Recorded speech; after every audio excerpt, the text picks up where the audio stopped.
Bienvenidos sean todos a este Centro Cultural de la Embajada de España. El día de hoy hemos sido convocados precisamente por la Embajada de España y la Asociación de Amigos del Patrimonio Cultural Subacuático Dominicano en el marco de la visita al país del buque Escuela Juan Sebastián del Cano, y de hecho tenemos una representación aquí de sus estudiantes que nos agrada también tenerlos con nosotros. Y estamos aquí para participar de la conferencia titulada La memoria de la mar, el patrimonio cultural subacuático dominicano, protagonista de su historia sumergida. Damos la más cordial bienvenida a las autoridades de la Embajada de España en la República Dominicana, que hoy nos acompañan, encabezadas por Su Excelencia la Embajadora de España en República Dominicana, doña Lorea Arribalzaga Ceballos, que está aquí con nosotros. Un aplauso para ella, por favor.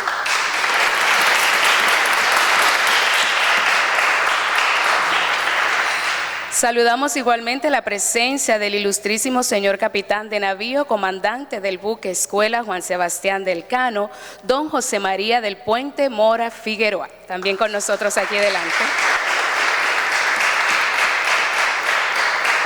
Agradecemos su presencia en nuestro país luego de varios años sin venir a visitarnos. Gracias.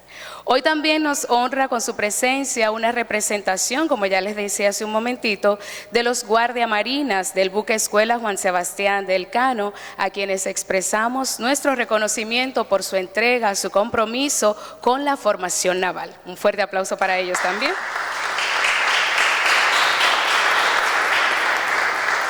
Saludamos la presencia del experto que tendrá a su cargo la conferencia de esta tarde, el señor Cruz Apestegui, investigador especializado en arquitectura naval de los siglos XVI al XVIII y director del proyecto Galeones de Azogue. Aplauso para él también. Y aunque no se encuentra entre nosotros por asuntos de trabajo, también queremos reconocer la ardua labor de don Carlos León, arqueólogo subacuático, especialista en museografía y director del proyecto Galeones de Azogue, codirector. Un fuerte aplauso para él, que lo reciba donde se encuentre. Igualmente saludamos y agradecemos la presencia de los miembros del cuerpo diplomático. Aquí está nuestra directora, la señora Miriam Arredondo, don Ricardo González, también de la Embajada, y el nombre suyo, don Ignacio. Don Ignacio Sánchez, que también nos acompaña, muchas gracias. También a los representantes de diversas instituciones y al público en general que hoy nos honran con su presencia. Gracias, muchas gracias a todos por acompañarnos. Y a continuación, invitamos a acompañarnos en este micrófono para ofrecer las palabras de inicio de esta actividad a Su Excelencia, la Embajadora de España en República Dominicana, doña Lorea Arribalzaga.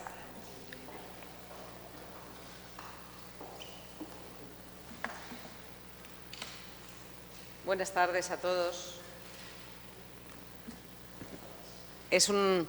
No sé si me oyen.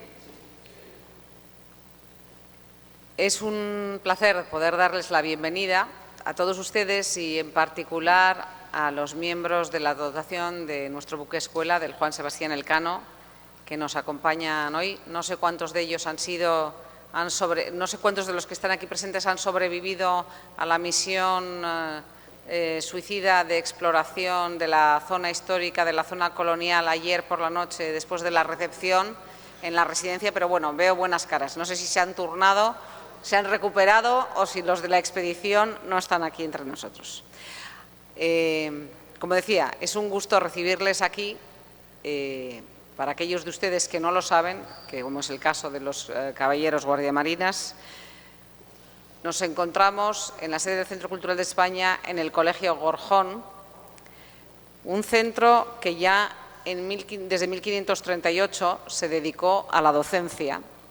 En 1554 había en esta sede, donde nos encontramos ahora, activas facultades de teología, gramática, lógica, retórica, filosofía, física, medicina y jurisprudencia.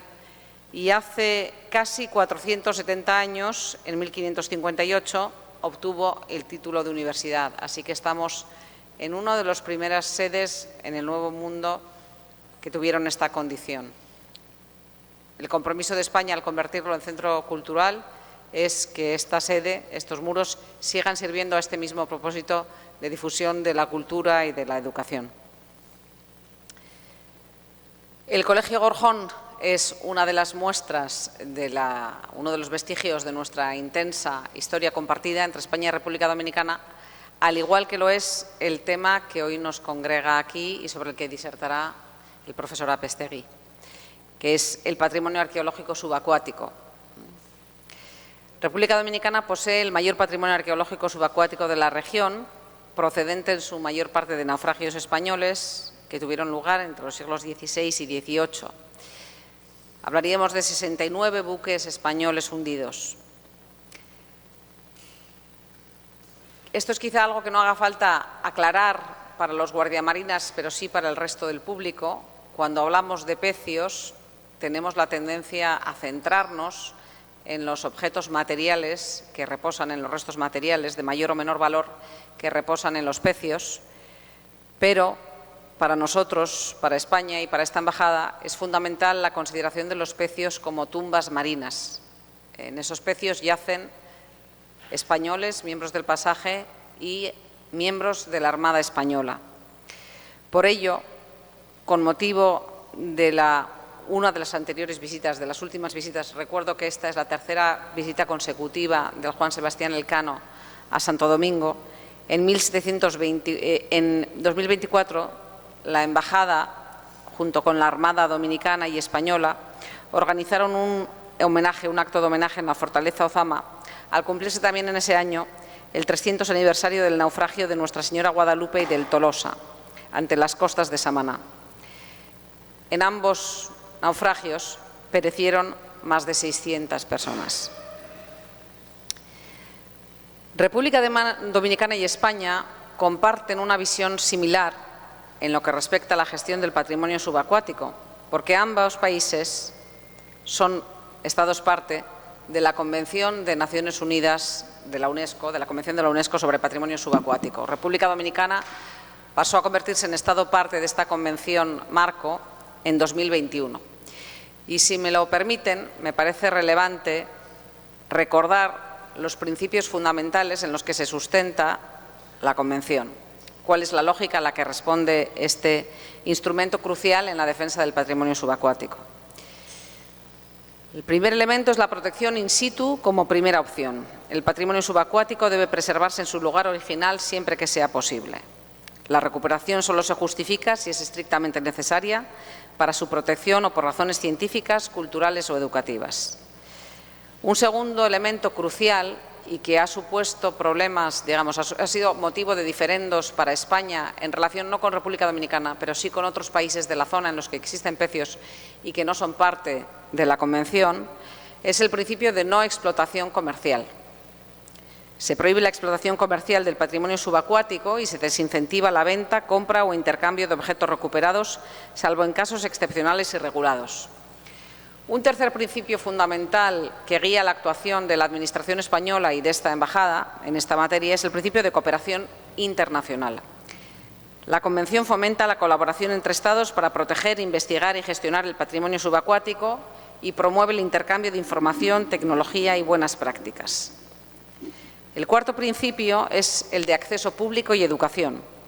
La Convención busca garantizar el acceso público al conocimiento sobre el patrimonio subacuático siempre que ello no ponga en riesgo su conservación. Promueve la educación y conciencia pública sobre la importancia cultural e histórica del patrimonio subacuático. El quinto principio es la responsabilidad de los Estados. Los Estados parte de la Convención tienen la obligación de proteger el patrimonio subacuático en sus aguas territoriales y zonas económicas exclusivas y deben adoptar medidas legales, administrativas y técnicas para prevenir el saqueo y la destrucción. Un sexto principio sería la investigación científica y ética. La investigación debe realizarse con estándares científicos y éticos, respetando el contexto cultural e histórico del patrimonio. Y, por último, la transparencia y la rendición de cuentas. Los proyectos de investigación o recuperación deben ser transparentes y estar sujetos a supervisión. Y se exige la publicación de resultados y la rendición de cuentas a la comunidad internacional.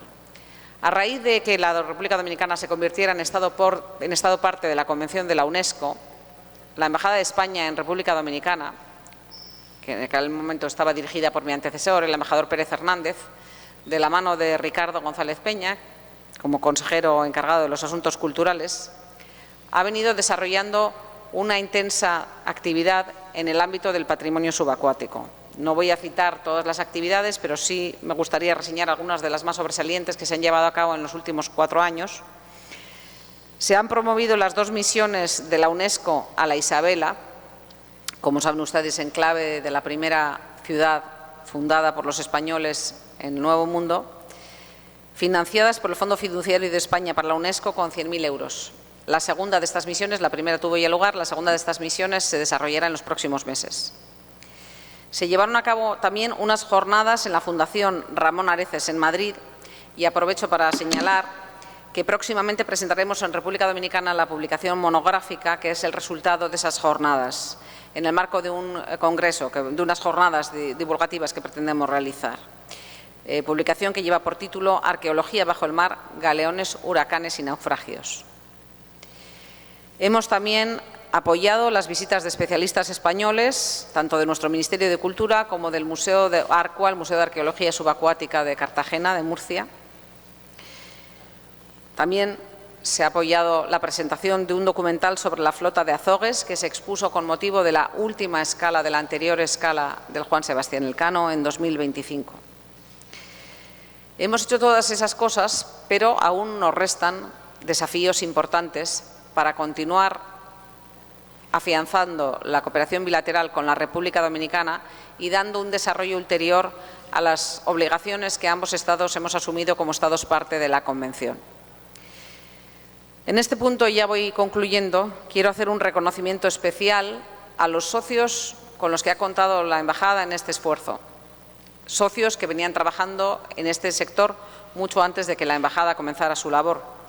En particular, al Grupo de Investigaciones Submarinas y a la Comisión de Rescate Arqueológico Submarino, que fueron los pioneros en la preservación del patrimonio cultural subacuático en República Dominicana. Quiero reconocer aquí, en presencia del profesor Apestegui, los trabajos, la labor del equipo hispano-dominicano que desde 1994 continuó los trabajos sobre los restos del Guadalupe en el marco del proyecto que ya ha sido mencionado, Galeones de Azogue. Tenemos aquí al profesor Apestegui, no nos puede acompañar Carlos León porque se encuentra precisamente trabajando en otro proyecto arqueológico.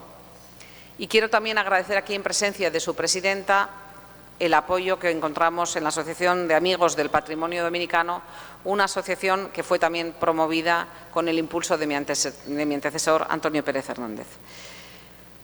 Cierro ya estas palabras y simplemente quiero señalar a nuestros interlocutores dominicanos, a nuestros socios, que esta embajada continuará desplegando todos los esfuerzos a su alcance para poner en valor este patrimonio cultural subacuático y para contribuir a su conservación y difusión. Muchísimas gracias.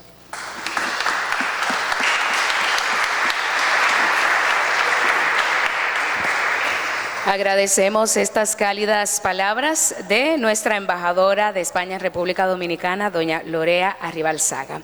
A continuación escucharemos las palabras del capitán de navío, comandante del buque Escuela Juan Sebastián del Elcano, don José María del Puente Mora Figueroa. Los recibimos con un aplauso también.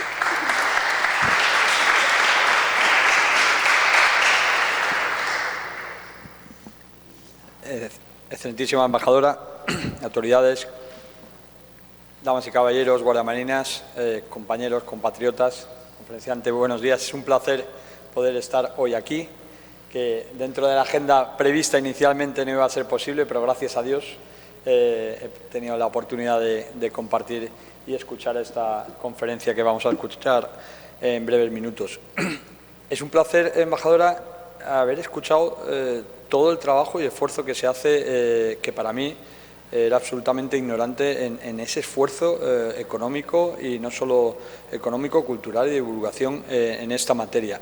Y precisamente las breves palabras que quería dirigir es también trasladar cómo la Armada Española tiene a gala, aunque sea un poco desconocido, el trabajar arduamente y a diario por el patrimonio cultural arqueológico subacuático. La Armada hace ya bastantes años, pero hace poco, desde hace 10 años aproximadamente, con más interés, con más profundidad, conocedor de que parte de nuestra historia naval, es decir, parte de la historia de España, está debajo del mar, no solo en el exterior, sino también en aguas de territorio nacional, focalizó mucho su esfuerzo en dedicarle tiempo, horas, económicamente también, y dedicación al cuidado del patrimonio subacuático. La Armada, dentro de sus cometidos, actualmente tiene la coordinación con las fuerzas y cuerpos de seguridad del Estado en la vigilancia y seguridad de todos los yacimientos y todos los patrimonios subacuáticos conocidos actualmente en aguas de territorio nacional. Además, es la entidad que autoriza los trabajos en dichos yacimientos, en dichos pecios, de exploración, rastreo e incluso de extracción de esos buques o de esos pecios. Colabora con todas las autoridades implicadas en el patrimonio subacuático y dentro de las misiones de los buques de la Armada a diario que navegan por nuestras aguas tienen los cometidos de controlar aquellos pecios y que no haya amenazas, buques y organizaciones cazatesoros que practiquen acciones ilícitas con esa historia naval que está debajo del agua. Además, ha levantado y sigue levantando la Carta Náutica Arqueológica, en la que va situando todos aquellos pecios y es responsabilidad de la Armada tener una carta náutica actualizada de dicho patrimonio. Una base de datos integral, coordinada con todas las fuerzas y cuerpos de seguridad del Estado que trabajan en este ámbito y, por último, trabajan arduamente en la divulgación y participación en actividades como esta con todas las organizaciones, asociaciones y autoridades que están preocupadas por nuestra historia, como es el patrimonio arqueológico subacuático.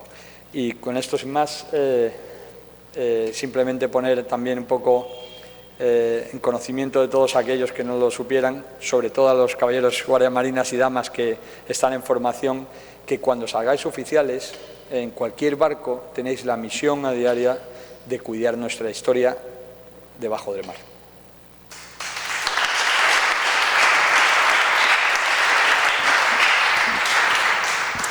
Muchísimas gracias por sus palabras, comandante. Son ustedes nuestros invitados especiales. Bueno, ahora sí vamos a entrar más en materia. Para nosotros el Centro Cultural de España es un honor, junto a la Embajada de España y la Asociación de Amigos del Patrimonio Dominicano, ser parte de este espacio de reflexión en torno a un tema que es de gran valor histórico y cultural. Me voy a permitir presentar a nuestro experto de esta tarde, el señor Cruz Apestegui. Es investigador especializado en arquitectura y construcción naval de los siglos XVI al XVIII. Ha participado en diversos proyectos de investigación sobre buques de tradición iberoatlántica en España y América Latina y fue director del proyecto Galeones de Azogue entre 1994 y 2024. Es autor de numerosos libros y artículos especializados y miembro de distintas instituciones dedicadas al estudio y la preservación del patrimonio cultural. Vamos a recibirlo con un fuerte aplauso. Con esta conferencia.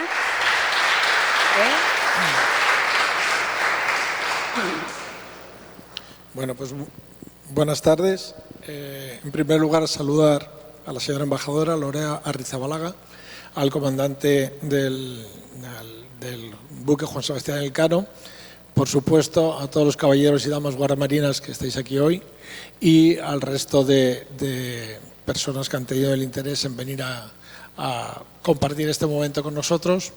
La mayoría son muy amigos nuestros y llevamos mucho tiempo conociéndonos.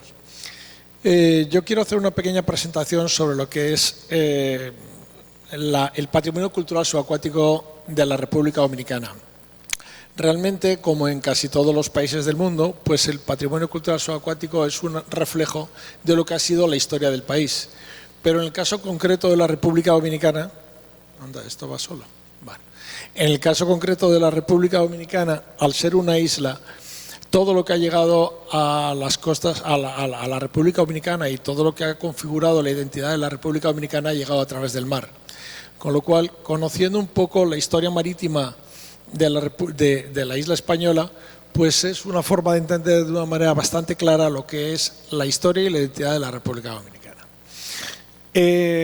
A lo largo de la historia, bueno, pues se han producido, ese es un pequeño mapa, donde hay marcados por diferentes densidades la mayoría de los naufragios que se tienen documentados en los que son las costas americanas del Caribe. En República Dominicana, entre República Dominicana y Haití, hay aproximadamente 63 barcos españoles.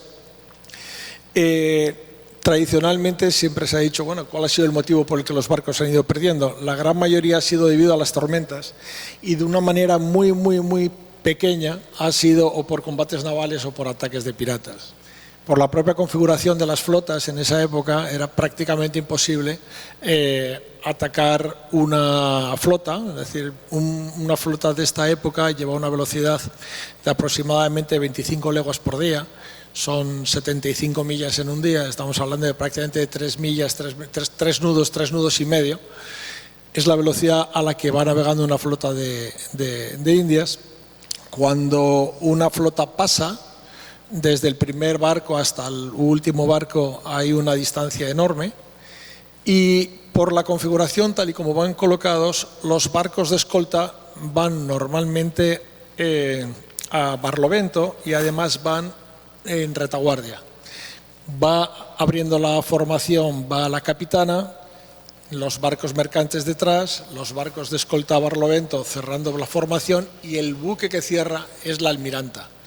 En todos los barcos que se han perdido por ataques, normalmente el barco que se ha capturado ha sido la almiranta. Dejan pasar la flota y atacan al último barco. Los barcos de escolta, por las características que tiene este tipo de embarcaciones, no pueden ceñir, no pueden hacer una virada y dejan prácticamente sola a la almiranta en indefensa, ¿no? Solamente con lo que ella pueda defenderse. Todo lo que es, para entender un poco lo que significa República Dominicana desde el punto de vista patrimonial y desde el punto de vista histórico, hay que intentar contextualizar un poquito cuál es el origen de la navegación americana. A lo largo de hasta prácticamente el siglo XV, todas las rutas comerciales con Asia estaban a través de lo que era la ruta de la seda. La ruta de la seda la controlaba fundamentalmente Venecia, que tenía el barrio veneciano en lo que es Constantinopla. Castilla navegaba fundamentalmente al norte de Europa.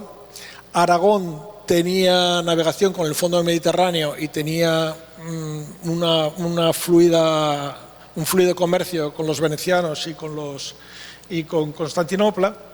La ruta de la seda era una ruta combinada. Por un lado se llegaba hasta el fondo del Mediterráneo por mar, después se avanzaba por tierra o se cruzaba lo que es Egipto y se continuaba hacia la zona de la India por mar. Para intentar buscar unas vías alternativas, la Corona de Portugal y la Corona de Castilla, que no tenían acceso a esas dos rutas, empiezan a navegar hacia el sur. Intentan llegar a las Molucas, pero navegando hacia el sur. El instrumento que les permite hacer esto es la simplificación del astrolabio. El astrolabio, vosotros conocéis perfectamente, es un instrumento donde se utiliza para medir la latitud.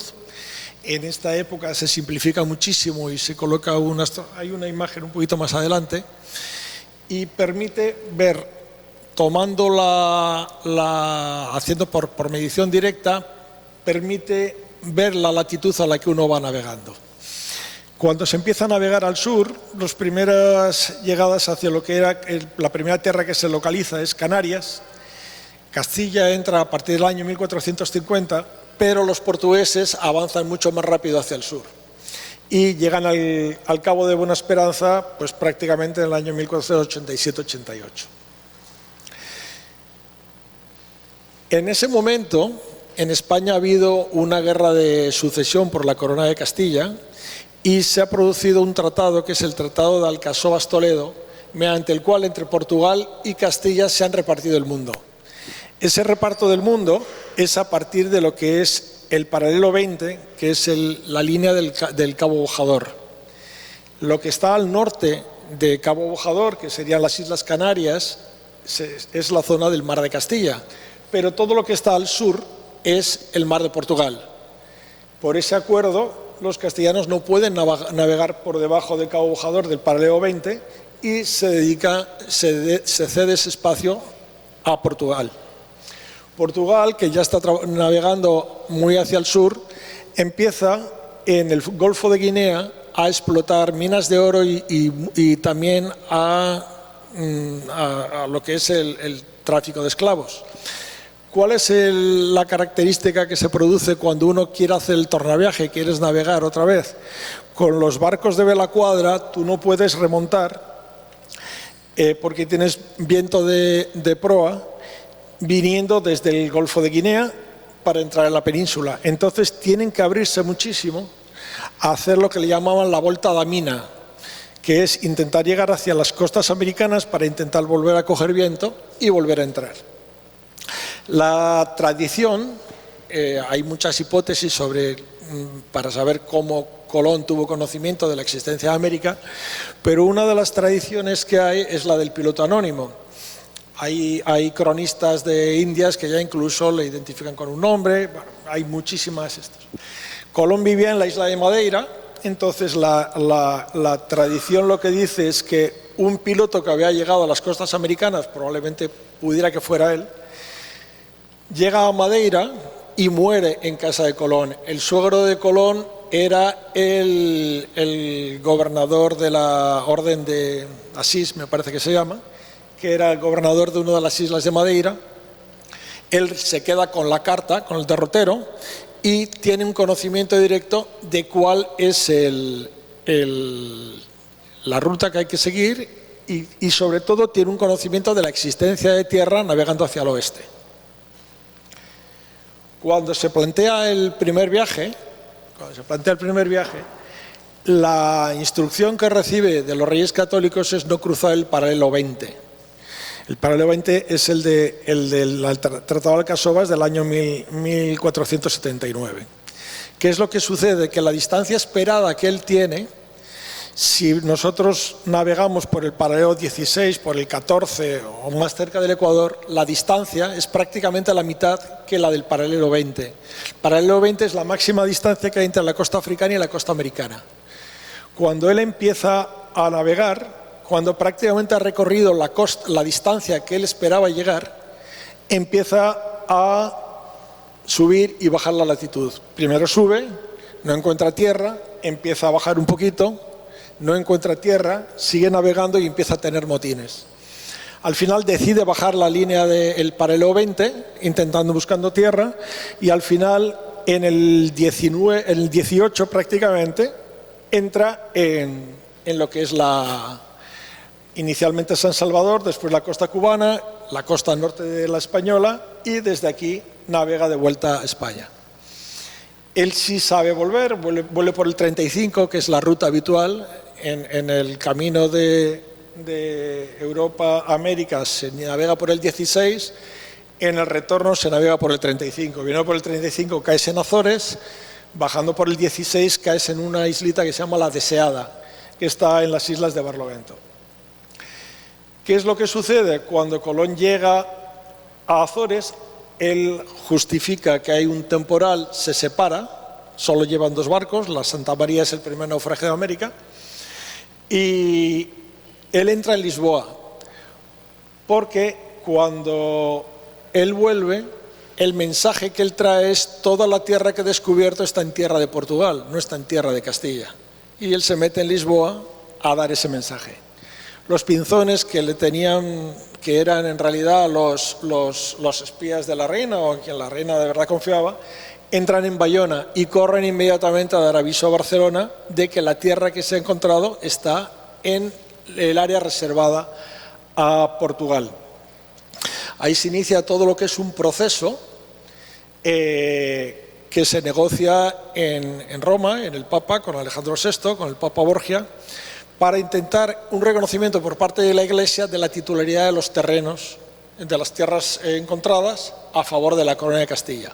Esto se hace un proceso jurídico con 4 bulas. La primera bula lo que dice es que los territorios localizados no tienen rey, como no tienen rey son de Dios. La segunda dice, como siendo Dios las administra el Papa.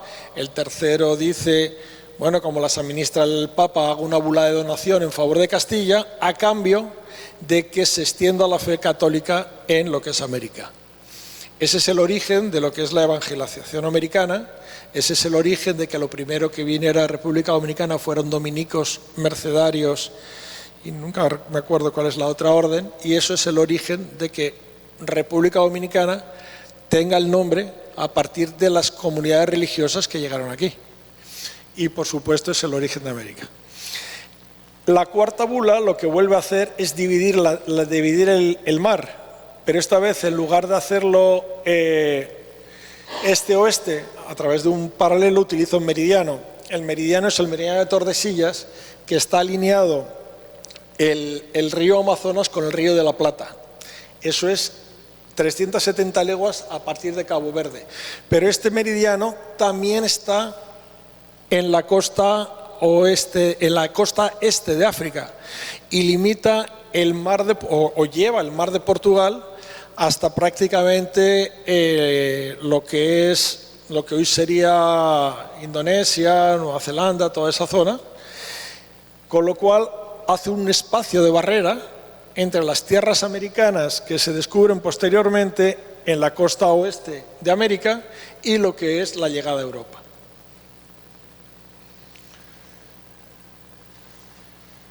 Bueno, esos son los viajes. Ya a partir del Tratado de Tordesillas, ya en el segundo viaje, ya Colón baja la latitud. El tercer viaje baja muchísimo y no toca la costa brasileña, sino que se mete en Venezuela. Y el cuarto viaje, pues 3/4 de lo mismo, ¿no? Todo esto provoca que se genere toda una estructura para ver cómo se puede organizar toda la navegación en América. Y se crea la Casa de Contratación en el año 1503, coincidiendo prácticamente con el cuarto viaje de Colón. A la vez de eso se crea un sistema de flotas. En torno al año 1530-1540 se crea el sistema de flotas por una necesidad, que es que hay primero una necesidad de protección y agrupándose los barcos vienen mucho más seguros, y segundo porque empieza a haber ataques. Uno de los primeros ataques y de los más exitosos es precisamente uno que hace un corsario francés que se llama Jean Florin, que captura 2 de las carabelas que llevaban el tesoro de Moctezuma, el tesoro de Cortés, perdón, los captura en las Islas Azores. Ahí es seguro que habéis oído la famosa frase de que el sol, que es una frase que envía el rey Francisco I al emperador Carlos V cuando le reclama que le devuelva el tesoro capturado, pues él le dice: el sol brilla para todos, enséñame el testamento de Adán donde me ha desheredado a mí y solo ha repartido el mundo entre Portugal y Castilla, ¿no? Entonces, a partir de ahí se empieza a crear todo un sistema de flotas que tiene 2 funciones. Primero, organiza el tráfico a el cono sur, que sería la flota de tierra firme, y la segunda flota es la que lleva el tráfico a San Juan de Ulúa, a lo que es el Virreinato de Nueva España. Inicialmente las flotas iban por la costa sur de la Española, y la ciudad de Santo Domingo tenía cierta importancia, pero ¿qué es lo que sucede? Que con los mismos tenemos el mismo problema. Las embarcaciones que tienen vela cuadra no pueden remontar lo que es el cruce de lo que es el Cabo Tiburón para entrar desde Santo Domingo a La Habana, y cuando quieren remontar por aquí se les hace muy complicado cruzar un cabo que hay ahí arriba que se llama el Cabo Cabrón. Entonces, con posterioridad ya se empieza a navegar por la costa norte, y Santo Domingo, después del asalto de Francis Drake en la década de los 60, pues pierde mucha importancia comercial. Sin embargo, está en un lugar estratégico, está prácticamente en el centro del Caribe, y ocurre que en lo que es la isla española aparecen naufragios de tipos diferentes. República Dominicana, como decía la embajadora, tiene uno de los patrimonios arqueológicos submarinos más ricos de la región. Y no solamente de los más ricos, sino además de los más diversos. Es decir, República Dominicana tiene barcos que venían de Europa hacia América con su mercancía, que es prácticamente producto manufacturado, barcos que vienen de América hacia Europa con mercancías que vienen desde Asia incluso, porque luego, una vez que el paso a Asia, una vez que se encuentra el tornaviaje por parte de Andrés de Urdaneta, a mediados del siglo XVI, pues se crea lo que es el galeón de Manila, que comercia con Asia y te permite traer las mercancías de Asia, llegan al puerto de Acapulco, cruzan por tierra y vienen con la flota de Nueva España. Esos barcos, hay muchos de ellos que cuando intentan salir, cruzar el canal de Bahamas y volver hacia la península, se encuentran con un huracán. Para intentar salvar, una vez que les ha cogido un huracán aquí, intentan retornar hacia Puerto Rico o hacia la Española. Aquí en medio hay dos bancos, el Banco de la Plata y el Banco de la Navidad, que es donde terminan muchos de los barcos que después de ser golpeados por un huracán, intentan llegar aquí. Entonces, desde el punto de vista de barcos españoles, en Dominicana tenemos tanto de los que vienen de Europa como de los que van desde América. Y después, por la propia historia de la República Dominicana, de la isla, este es el mapa de Pedro Mártir de Anglería, del año 1516, y es un mapa donde ya aparecen reflejadas todas las villas que había en ese año en la Española. Ya en esa época había 14 villas en la isla, pero si vemos, están muy bien descritas las diferentes cordilleras. Entonces, la comunicación por tierra entre la costa norte y la costa sur es realmente complicada, es muy complicada. Eso hace que se formen, vamos a decir, dos países o dos islas. En la costa norte es una costa que está mucho más abierta al contrabando, está lejos de la ciudad de Santo Domingo. La ciudad de Santo Domingo, inicialmente la primera ciudad de América es la Isabela, que estaba aproximadamente ahí, está ahí. Pero donde primero aparece oro es en la zona de Bonao, que está por aquí. Cruzar desde la parte norte a la costa sur es complicada y entonces se toma la decisión de trasladar la capital al sur y se traslada aquí a Santo Domingo. Bonao está aquí, aquí está Santo Domingo. Además, en toda esta costa sur hay una posibilidad es donde se colocan los primeros ingenios azucareros y es donde se empieza a desarrollar lo que es la economía de la isla. Con la dificultad que se tiene para cruzar del sur al norte, toda esta zona de aquí está muy abierta al contrabando, a la entrada de otros tipos de barcos e incluso a principios del siglo XVII, en el año 1606, se produce lo que se llaman las devastaciones.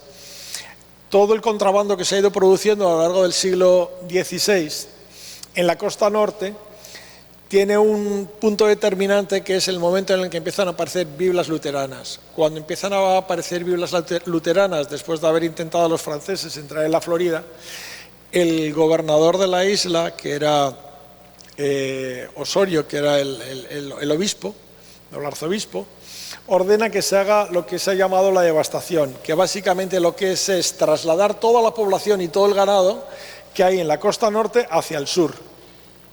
Se queda despoblada la costa norte, pero queda mucho ganado atrás y eso permite la generación de un fenómeno que es el filibusterismo, que es los contrabandistas que van llegando a la costa norte tienen mucha facilidad para encontrar comida, para encontrar ganado, se desarrolla todo el comercio del cuero a través de la caza de ese ganado y se desarrollan una serie de fenómenos, pero lo que ocurre principalmente es que empieza a haber barcos que no son españoles en la costa norte de la isla.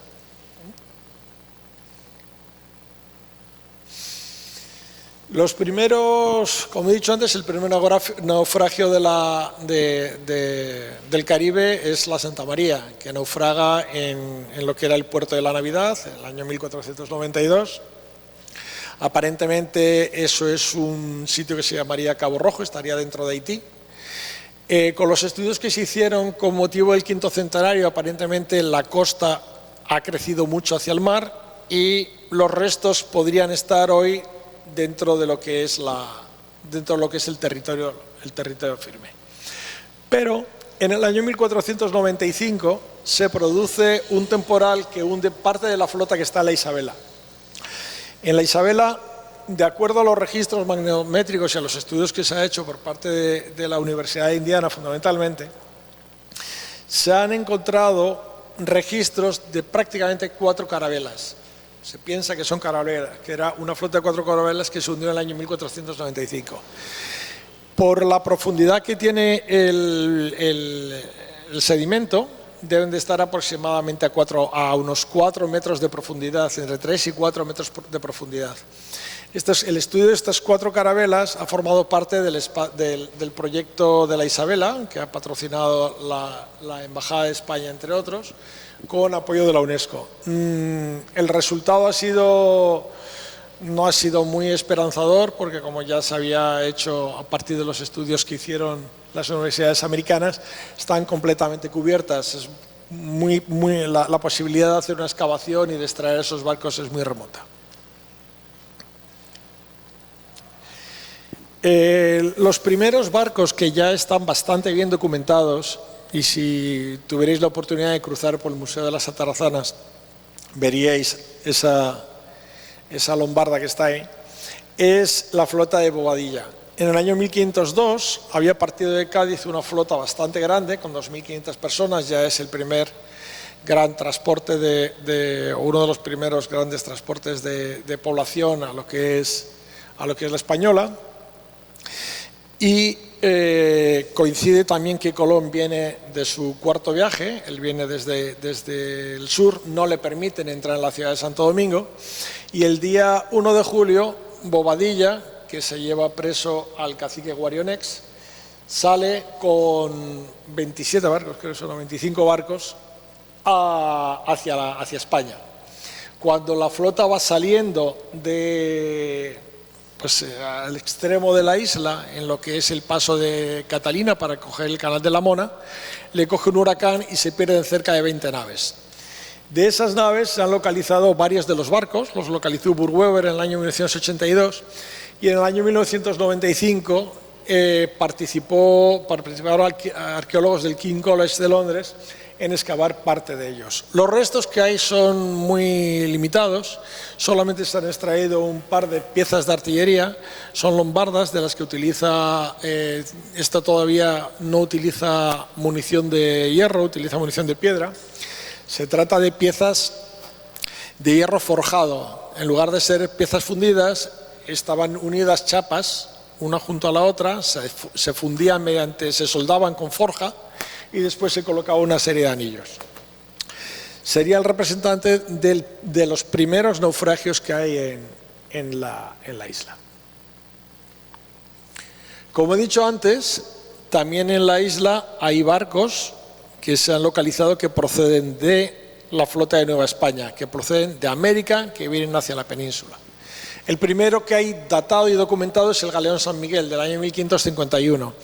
Es un barco que venía en la flota de Nueva España y ese barco le coge un huracán en el canal de Bahamas e intenta llegar y naufraga en lo que es el Limón.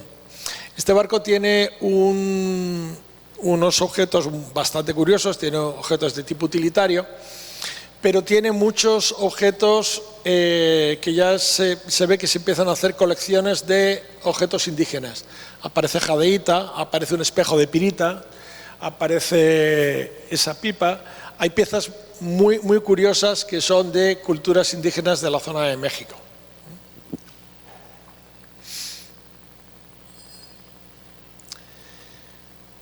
A mediados del siglo XVI hay otro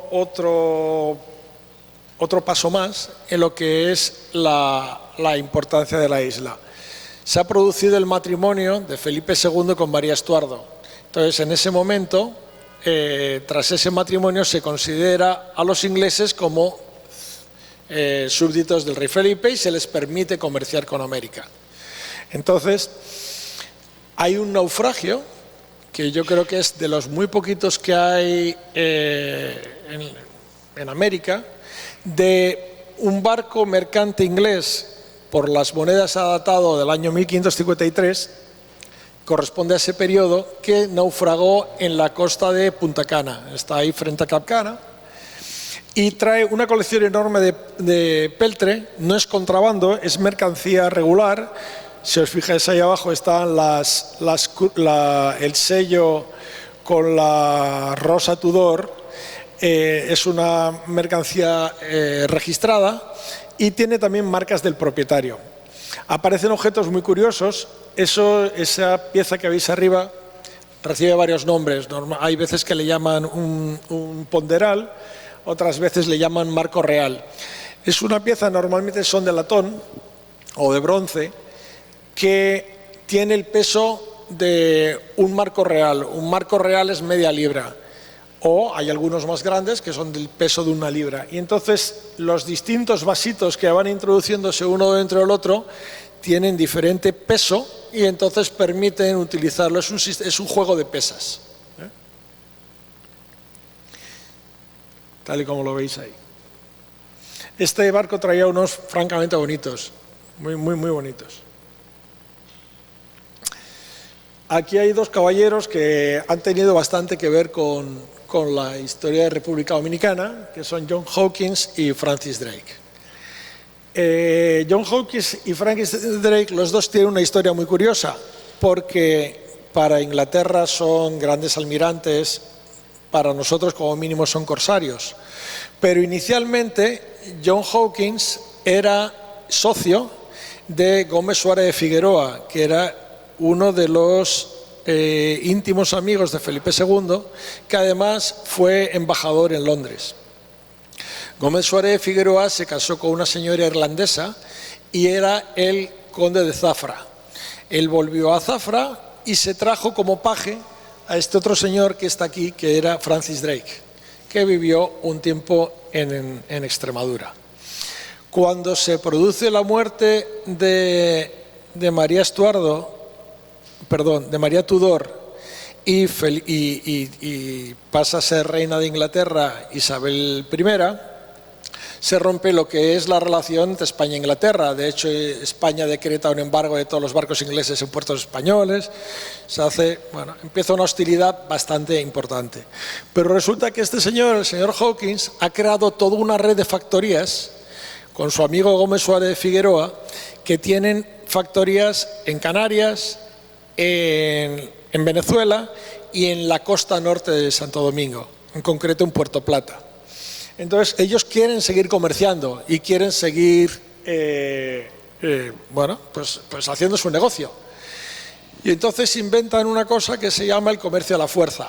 Ellos vienen, van allá donde tienen factorías, disparan 3 cañonazos y mandan un mensajero diciendo: o negocias y comercias conmigo, o te asalto la ciudad.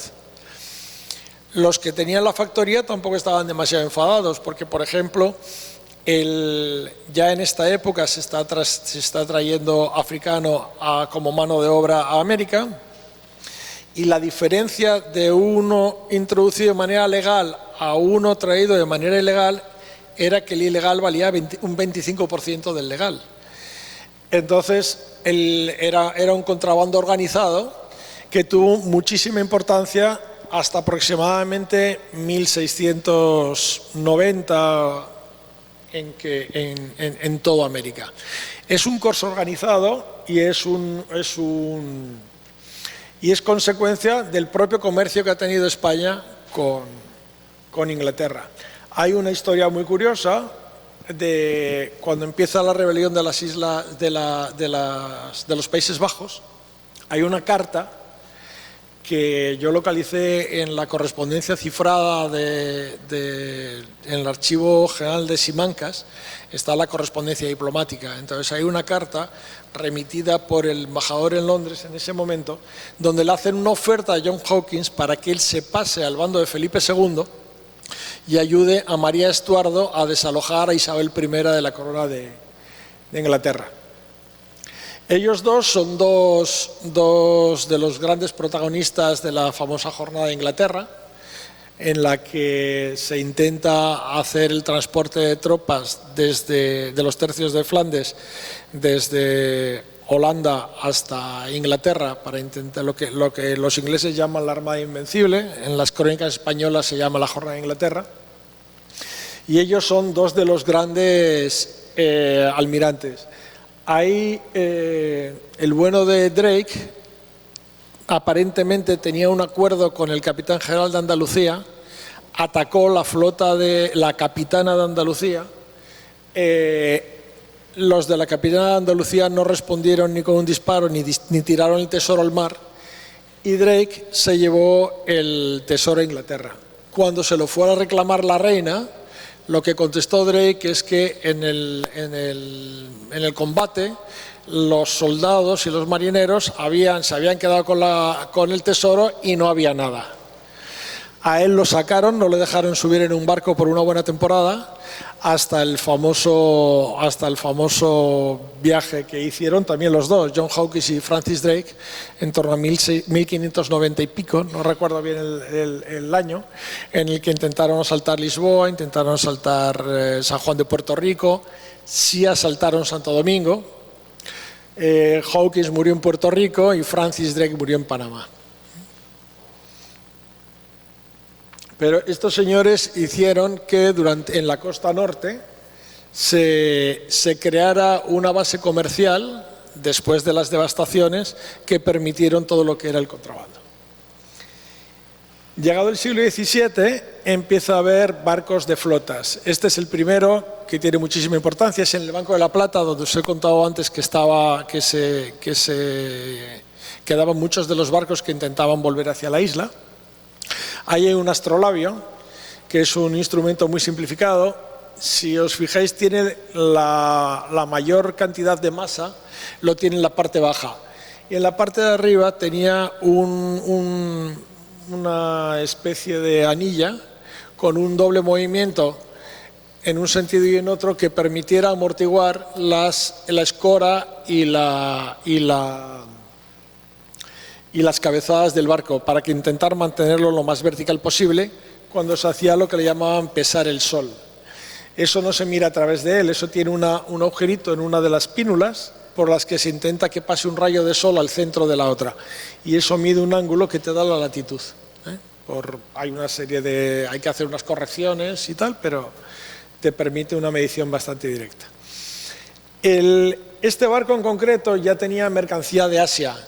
Traía una cantidad enorme de cerámica Ming y traía esa colección de broches y de botones, una botonadora de brillantes, y además se localizó en algo parecido a lo que era un cofrecito del tesoro. No estaba la madera, pero estaban los objetos acumulados, y tenía una lata de plomo, tenía una figura de cerámica, una jarrita de Ming, y tenía todas estas piezas colocadas en la parte superior. Una de las grandes curiosidades era qué tiene esa lata de plomo. Bueno, pues la lata lo que tenía, se hicieron unos análisis en el año 1995 y tenía ámbar gris, tenía lo que es el vómito del cachalote que se utilizaba para la industria de los perfumes, fundamentalmente. Entonces aquí ya hay mercancías que vienen desde Asia, ya se ha conseguido hacer el cierre completo. Bueno, en la península de Samaná es otro de los sitios donde hay una gran cantidad de naufragios, porque el famoso Cabo Cabrón dificulta bajar hacia el sur y remontar hacia el norte. Aquí uno de los más característicos que hay es el barco del Marfil, que es el que se hundió en Portillo. Ese barco es de los pocos barcos que se tiene perfectamente identificado que correspondía a un barco procedente de África y probablemente era un barco de transporte negrero. Apareció un colmillo de elefante, aparecieron muchas grilletes, muchos instrumentos para aprisionar. En esta época también, precisamente aquí en todo lo que es la costa norte, que ya está limpia, esa bahía de Samaná se utiliza mucho como refugio. También hay contrabando e incluso ya empieza a haber lo que es piratería. Aquí está hay un barco perfectamente documentado del año 1686, que es del pirata Bannister, que se enfrentó a 2 barcos ingleses y lo hundieron. Ese barco quedan restos de la madera, es un barco inglés, el Golden Fleece, y aparece mucha cerámica utilitaria. Cuando a mediados del siglo XVII hay otra de las grandes expediciones navales que organiza Inglaterra, en este caso lo hace Cromwell, en lo que le llama el Western Design, que intenta capturar algunas de las grandes plazas americanas. Intenta con San Juan de Puerto Rico, no lo puede. El Western envía la flota de Penny Venables en el año 1655, intenta tomar Puerto Rico, no puede, intenta tomar Santo Domingo, no puede, y se mete en Jamaica. Jamaica es una isla que no estaba protegida porque era de titularidad, no era de la corona, sino era del duque de Veragua, era de los descendientes de Colón. Entonces no tenía prácticamente protección militar, se mete allá y coloca un escuadrón. Los franceses, unos años antes, en torno a 1635, se crea y un poquito antes se crea una empresa que la crea el cardenal Richelieu, que se llama la Compañía de los Señores de las Islas de América. Estos señores entran en las pequeñas islas en las Islas Barlovento, se meten en San Martín, se meten en algunas de esas islas y periódicamente se les va desalojando, y cuando en uno de los desalojos se meten en la isla de la Tortuga, que está en la costa norte de Santo Domingo y tampoco tiene prácticamente protección. A partir de 1655 se crean 2 puntos, uno en la Tortuga y otro en Jamaica, que da lugar a lo que es el fenómeno del filibusterismo, en el que todo lo que son los ladrones del mar, lo que ahora llamamos piratas, pero tampoco eran piratas solo son a partir del año 1724 que atacan a todos. Estos eran corsarios que atacaban fundamentalmente a los barcos españoles, o bien con bandera inglesa desde Jamaica, si España tenía guerra con si España tenía guerra con Inglaterra, se refugiaban todos en Jamaica. El gobernador de Jamaica les daba patente de corso y atacaban los barcos españoles. Y también ciudades, atacaron Panamá, atacaron Nombre de Dios, pero bueno. Y si había guerra con Francia, salían de Jamaica y se refugiaban todos en la Tortuga y atacaban con patente del gobernador de la Tortuga. Eso dio lugar a un fenómeno que es el filibusterismo, que da lugar a varios barcos en la zona norte de la República Dominicana. Uno es el de Joseph Bannister, de 1686. También hay otro, este está en la costa sur, frente a la Romana, que es el de William Kidd, el Adventure Galley, del año 1698. Este perdió el barco aquí y a los 3 años lo capturaron los ingleses. Ya a partir de ciertas épocas, ya ingleses y franceses, una vez que habían conseguido, pues por los diferentes tratados con España, tomar posesión y tener control sobre determinadas zonas en el Caribe, en concreto se reconoció la posesión de Jamaica para Inglaterra, se reconoció la posesión de la costa oeste de Santo Domingo para Francia.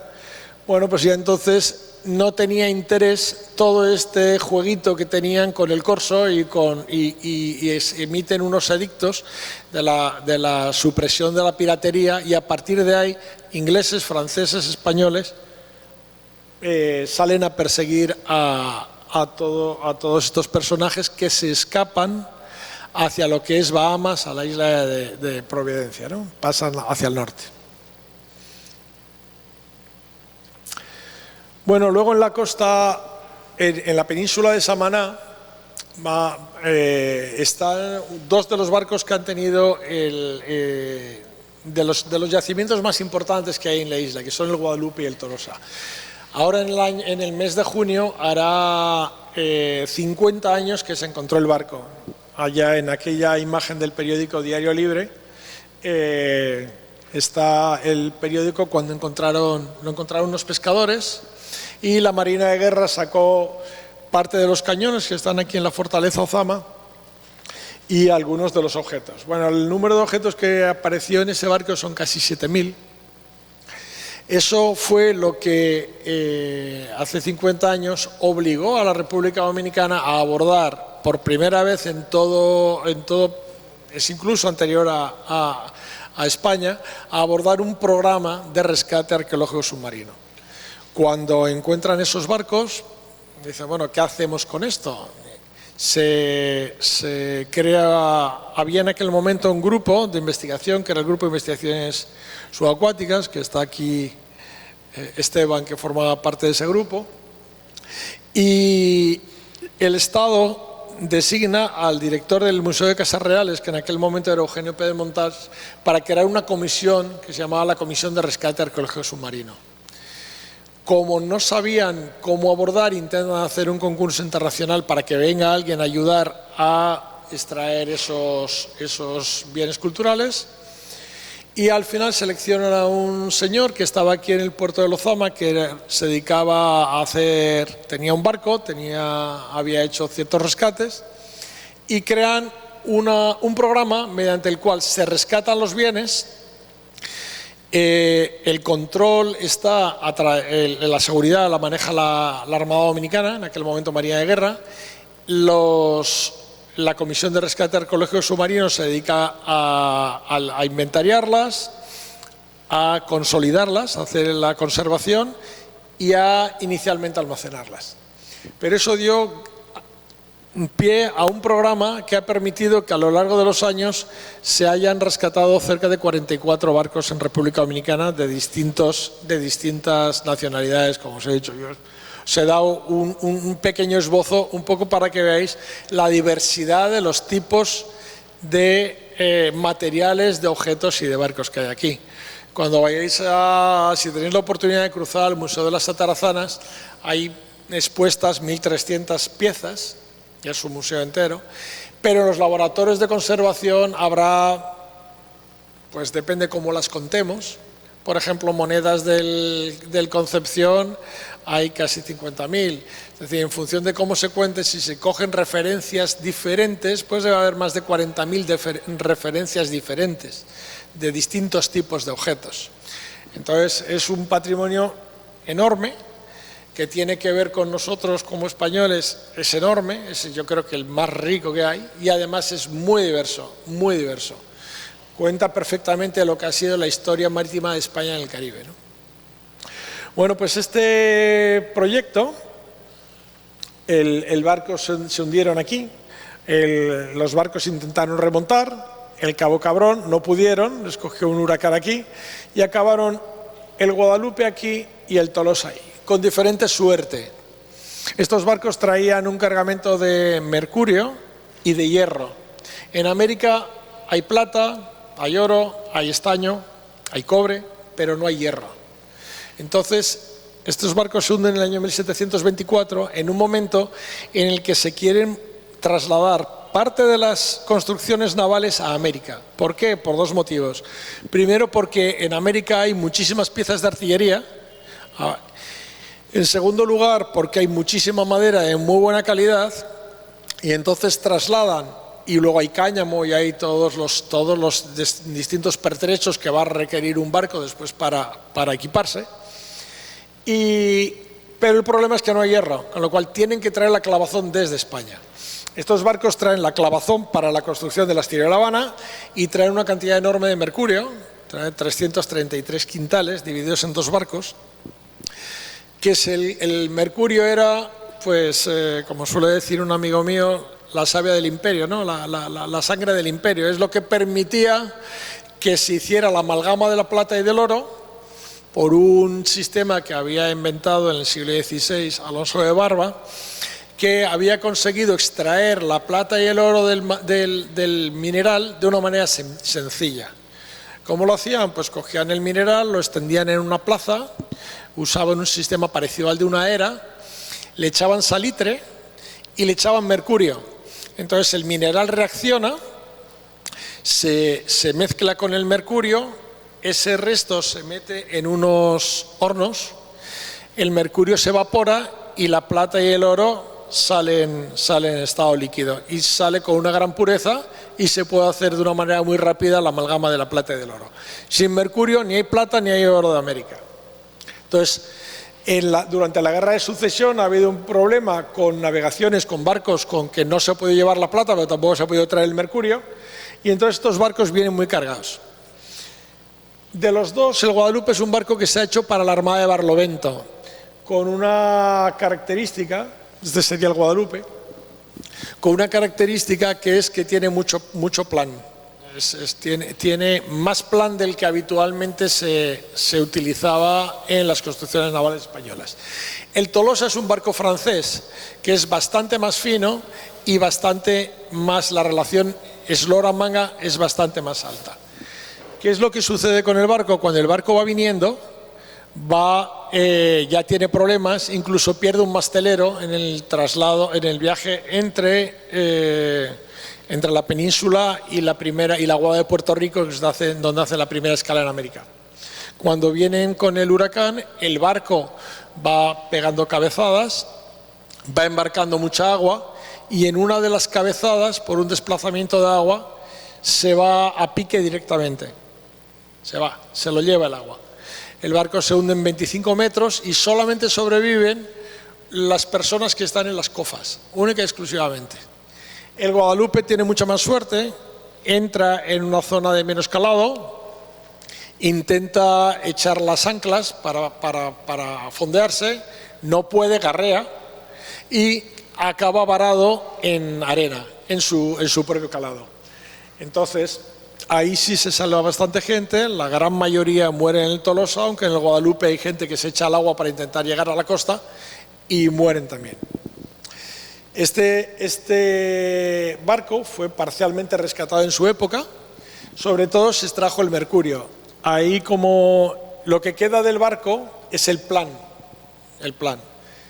Tiene aproximadamente desde la quilla hasta lo que queda, son 2,70 metros en popa y en proa algo menos. El barco se quedó con un ligero asiento, era el que traía de navegación, y tiene una muy ligerita escora. Estamos hablando de 3 grados, una cosa así, 2 grados de escora y 2 grados de asiento, no tiene más. Y es muy curioso ver todo esto que veis aquí. Estos son bodegas hechas de madera, pero no tienen ni un solo clavo, están hechas como si fuera un mecano. Entonces, tiene una serie de grandes vigas, vamos a llamarle, podríamos decir, en el sentido de la manga. Entre esas vigas hay hierro en plancha, en planchuela, en cabo, que le llaman. Después, sobre eso va completamente lleno, sobre eso lleva otras vigas en el sentido de la eslora, entre ellas lleva rejas de arar, para los arados de agricultura. Y después ya lleva un entablado y lleva forrado de lona embreada. Y sobre eso ya iba las cajas de mercurio.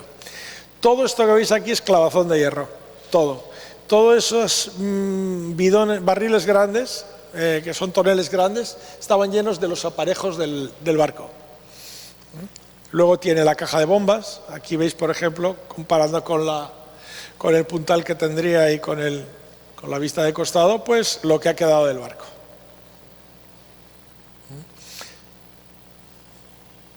Este sería un poco el aspecto de ese barco. En este barco han aparecido cosas muy curiosas. El barco llevaba 56 cañones. Los cañones de los barcos españoles, en comparación con los barcos ingleses y franceses, tenían un calibre notablemente inferior. Los barcos, aunque era un barco de la Armada de Barlovento y que se utilizaba se utilizó por ejemplo, en el sitio de Barcelona se utilizó este barco, pues tenían cañones de 18, 8 y 4 libras, no eran cañones de mucha potencia de fuego. Los ingleses llevaban cañones de 36, cañones de 24, que era una munición muchísimo más importante. Aquí apareció una cureña de escaleta de este tipo, creo que es la única que hay en el mundo. No está montada, está por piezas, la preparamos así para poder hacer la fotografía y ni siquiera está conservada, porque está consolidada, está en agua dulce y se conserva, pero no se ha hecho tratamiento de lavadera. Este barco, por ejemplo, se ha museizado, se ha hecho una representación del barco a escala real, en el Museo de las Atarazanas está. Sobre este barco se ha hecho muchísimo trabajo. Ahí, por ejemplo, se pudo localizar desde todo lo que era la dotación del barco, con todos los nombres, el número de los empleos de todos los miembros de la dotación. Se localizó la mayoría de los nombres de los pasajeros y en este barco en concreto ha aparecido el único caso que yo conozco, como decía la embajadora hace un ratito, un barco para nosotros es un lugar de preservación, entre otras cosas porque es una tumba de marinos. En el Tolosa apareció el esqueleto, el único esqueleto que hay en América, de un marino español. Estaba debajo de un cañón, probablemente en el desplazamiento, en el momento de hundirse el barco, el cañón se desplazó y lo aplastó. Y cuando se hizo la excavación del barco, se extrajo el cuerpo. El cuerpo está ahora mismo en el Museo del Faro del Colón. Bueno, esto es el cargamento del azogue. El azogue iba metido de una manera muy particular, como es metal líquido, iba el metal líquido metido en una bolsita de cuero, cada bolsita de cuero metido en un barril y 3 barriles en una caja. Si el azogue iba para las minas del Perú, iban solo 2 barriles. Cada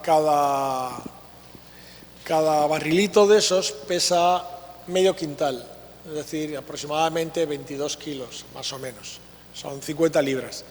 Cuando se iba a México, se llevaban 3, porque el transporte de ese mercurio se hacía en carros, desde el puerto de San Juan de Ulúa hasta las minas.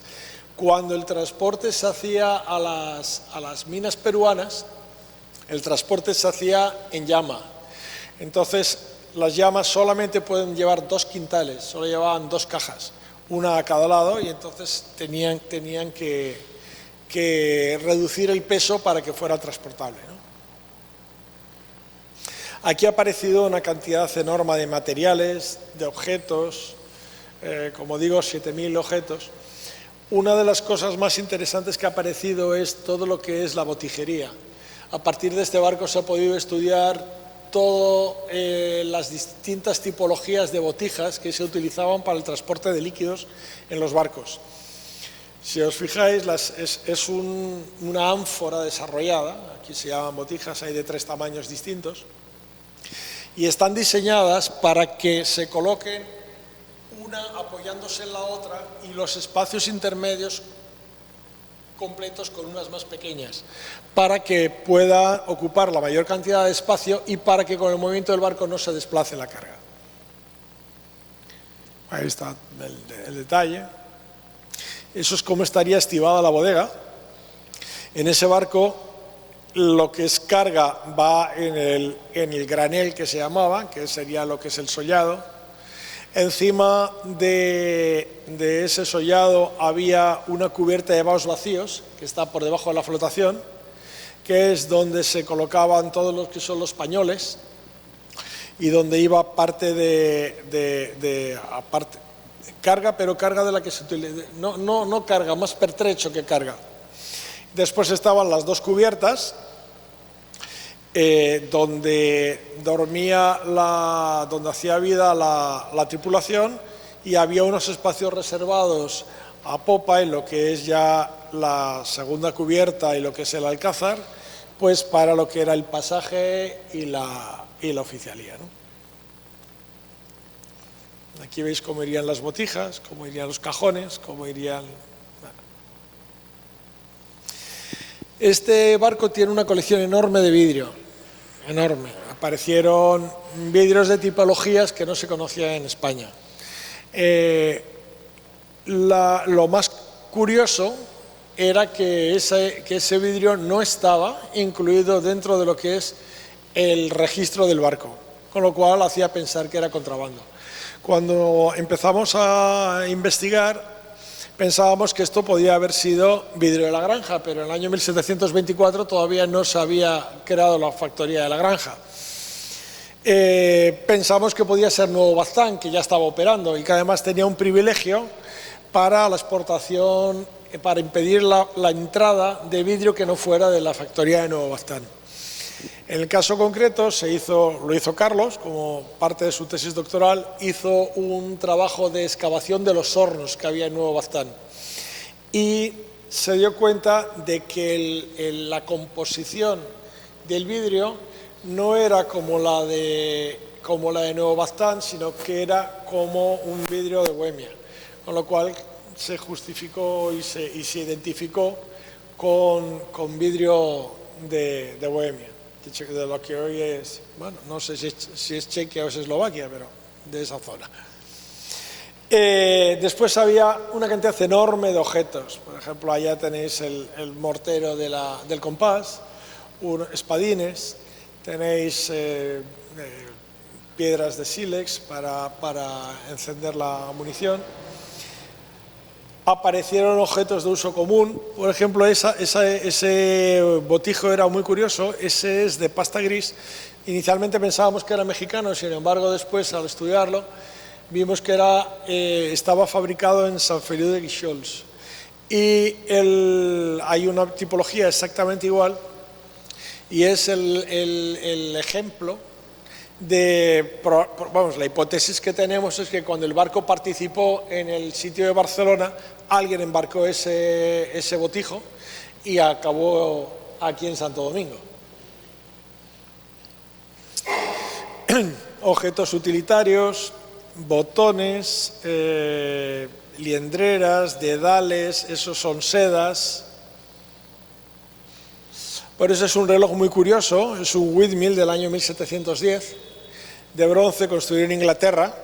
Este está en el registro, este iba destinado al obispo de Puebla, iba este reloj.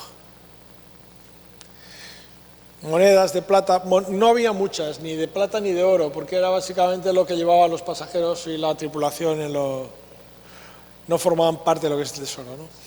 Y luego hay una cantidad enorme de objetos relacionados con los franciscanos. Dentro del barco iban embarcadas varias comunidades de franciscanos que iban a Filipinas y llevaban muchísimas medallas de iconografía franciscana y algunas bulas incluso de Inocencio XIII. Y hay una historia muy curiosa porque cuando el barco naufraga, los supervivientes tienen que intentar llegar a la isla y vienen caminando por la costa, hacen 300 kilómetros, vienen en dos grandes grupos. Cuando llegan a la capital, el gobernador de Santo Domingo solicita que la infantería marina que iba embarcada en el barco se la dejen para reforzar la dotación de la guarnición de la plaza. Entonces hace un inventario, convocan a todos los supervivientes que ha habido del barco y los hacen un levantamiento. Y como se les hace de noche, los citan para el día siguiente. Cuando llega la hora de la cita del día siguiente no se presenta nadie. Entonces salen a buscarlos, ¿qué ha pasado con estos tíos? Y se han escondido y se han refugiado en el convento de San Francisco, que está aquí arriba, que es donde se hace el bonje, el que visteis ayer pues el bonje se organiza aquí en el convento de San Francisco. Entonces, en ese convento de San Francisco, que es uno de los primeros hospitales de América, se refugian todos allá. Cuando los van a buscar, dicen que ellos han pasado tanto miedo que habían prometido que si se salvaban del huracán se harían frailes. Y escapan a quedarse aquí metiéndose como frailes. Y después les resulta más fácil salir de la isla como frailes que como parte de la guarnición. Es una historia, hay muchas historias. Este barco lo tenemos bastante bien documentado. También aparecen huesos de cráneos de corderos, cerdos, animales que van para el alimento del buque. Está tipificado las especies que son, está tipificada, identificadas las edades, está identificado dónde van. Si van en popa, si los huesos aparecían en popa, en el centro del barco o en proa. Y después este barco ha sido un barco que se ha hecho un gran trabajo de exposición. Se hizo una exposición temporal en Barcelona, precisamente para la inauguración del Museo de la Ciencia. Se hizo tanto uno en Barcelona como en Madrid. Se hizo mucha museografía, mucha escenografía. Aquí, por ejemplo, está reflejado lo que era el pañol de la pólvora.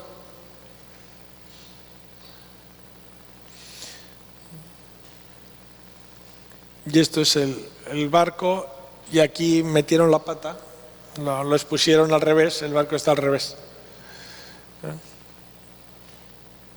Y luego hay bastantes publicaciones sobre este trabajo. Para concluir, pues contaros que República Dominicana ha hecho un esfuerzo bastante serio por todo lo que es la preservación del patrimonio submarino. De hecho, como explicaba la embajadora antes, ha firmado la Convención de UNESCO, pero es que ellos incluso han ido más allá. En la Constitución del año 2010, República Dominicana tiene introducido una cláusula en la que todo el patrimonio cultural subacuático es patrimonio del Estado y es inalienable. Todo lo que era inicialmente todo este proyecto, todo este programa de rescate, todos esos 44 barcos que se han podido rescatar, se hicieron a través de diferentes convenios con empresas de rescate en los que se les pagaba con parte de las piezas. En la mayoría de los casos se aprovechaba y se les pagaba con monedas de plata que aparecieran. Por ejemplo, en el caso del Concepción aparecieron, creo que son 70.000 piezas. La colección que tiene el Banco Central aquí, la colección numismática de monedas de plata de reales de A8, de A4 y de A2, debe ser la más grande que hay en el mundo, pero luego había otras que eran chapas que se vendían, la propia comisión las vendía, y eran de muy baja calidad desde un punto de vista numismático, pero permitieron, vendiéndolas a $100 cada una, financiar parte de todo el proyecto y se permitió hacer museos, se permitió hacer laboratorios de conservación, se permitieron hacer muchas cosas. Para el programa se hizo sobre 3 patas, uno que es la transferencia del conocimiento, fundamentalmente a través de museos. El que está ahora mismo activo es el Museo de las Atarazanas. Después se hizo... bueno, aquí os puedo contar esos dos. Luego os cuento sobre esos dos. Uy, me faltan dos... Aquí está. Después se creó, como decíamos, un equipo que acompañaba a todo lo que era el rescate de las piezas, y se hicieron unos grandes laboratorios de conservación. Bueno, pues no quiere caminar esto bien.